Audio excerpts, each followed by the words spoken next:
One thing about this year's Olympics is obviously, at least with the marathon, we had these guys and gals run in the Olympic trials, earn their slot on the team, and then we find out they're not happening this year. It's going to be next year. You had a somewhat similar situation. You made, I believe, 3 Olympic teams, but in 1980, when I guess you were probably at your fittest and had that second fastest of all time 10,000 meter race, the United States didn't go. So tell us a little bit about that sort of emotional journey from being, as close to bulletproof as you could be, to not getting to go. Well, I'm 24, 25. I'll be 27, 28, and 84. I'll have even a better chance of a medal. But I was vocal. So I heard about the possible boycott in February of 1980. And then in March, when I won the World Cross Country Championships, and I was the first American man to win the World Cross Country Championships, and they had the post-race press conference, half the questions were about the Olympic boycott and would America run? And I said, I'm not president. And I said, I really don't see this happening. I just think it's saber rattling by the politicians. It's saber rattling by our State Department. They did have a yard party for us in Washington, D.C. a week before the Olympics opened in July. And President and Mrs. Carter hosted a barbecue for us in the backyard of the White House. I have a picture taken with President Carter. It's a prized possession. I did go. I did shake his hand. And I do respect the man. I just don't agree with the decision that he made back then. The big difference is there is an Olympics next year. Hopefully, if COVID-19 doesn't come under control. If COVID-19, now they have said that there will be no other postponement. Japan couldn't afford it. The IOC is going to have to financially subsidize Japan for this 1-year delay. The delay is costing them billions of dollars. Yeah. And they'll have to subsidize them in the end, or they'll never get another host city to ever support them. But the IOC has said that if COVID-19 is not under control and they can't have the Olympics in Japan, that's it. There will be no further postponement. Mm-hmm. So then it will be like World War II, where we missed both 1940 and we missed 44. And it didn't resume again until 48. I hope that doesn't happen. But let me say that there's one more tragedy, Sloan, that I want to say for our audience, and that is all the high school seniors and the college seniors that were on track teams, and they lost the end of their indoor season. They lost all of their outdoor season, and they can't get that back.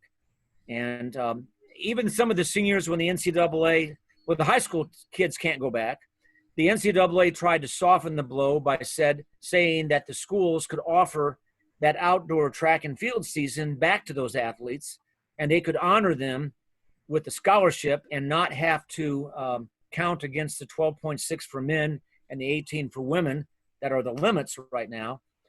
And they said you can honor their scholarship for one more semester, and that will be outside of the limits. But many of the schools can't afford to do that. So many ripples of the situation. I do think on as far as running goes, there's more people running now than there ever were. So I think we may be at the start of some sort of running boom, which hopefully can sort of kind of keep the energy levels up for track and cross country. I know in Atlanta, having the trials here just totally energized the running community. Yeah. And so hopefully some of that momentum can kind of keep the well, let's talk about that a minute, Sloan, because one of the very few exercises that you could still do during the shutdown, and in fact they encourage you to do it, was to go outside and either walk, jog, run, or ride a bike. Yeah. And so what we've seen is record bicycle sales. You can't buy a new bike anymore. Yeah. It's all gone. And there was a break in manufacturing, And so you can't hardly find a new bicycle that's reasonably priced anymore. Okay. Yeah. And I do believe that you can still find running shoes at Fidipides and some other places. Yeah. Yeah. With running, all you need is a singlet or some couple of performance t-shirts, a couple pairs of shorts, some socks, and 1 to 2 pairs of running shoes. Maybe a racing flat and a training flat. And it's a very, even though shoes now are up to $100 to $200 a pair, it's still relatively inexpensive compared to the other sports. Sure. And you can do it at your schedule, in your neighborhood. You don't even have to go to a club. And I wonder how many of the next crop of elite athletes, their sort of origin story in running is COVID-19. I was out of school. I had nothing to do, so I just put on my sneakers and started running. So I think we're in a rough spot, but I do think, you know, as far as running goes, the future is bright if we can just hold on for however. Well, let me say this about that with the elite athletes. And I realize that there's not that many elite athletes in this audience, but they need to know what the mindset is. In 1980, the athletes that came to the U.S. Olympic trials in Eugene in June, there was only 2 ways to look at it. You could either be so bummed out that that you just didn't compete worth a darn at the trials because you knew there was nowhere to go, mm-hmm. Or you could do what I did and many others, and you could say, well, this may be my Olympics for America, and by God, I may not be able to go to Moscow, but I'm going to run the hell out of this race. And I ran 27:45 point something for 10,000 meters, and that Olympic trials record stood for 24 years until Meb Kefusky broke it in 2004. And there were many other performances like that. I just remember Don Page, he won the 800. So Don Page and Steve Scott and myself were all, here's 3 American middle distance and distance runners that were capable of medaling for the first time in a long time at the Olympics, and we couldn't go. In the marathon, we had Tony Sandoval, who was a heck of a good runner back then. And he was a possible medal contender in the marathon. And we were just all looking forward to that. But again, there's a mindset, and some of these elite athletes, timing is everything. You know, it's peaks and valleys, whether you're an average runner or an elite runner.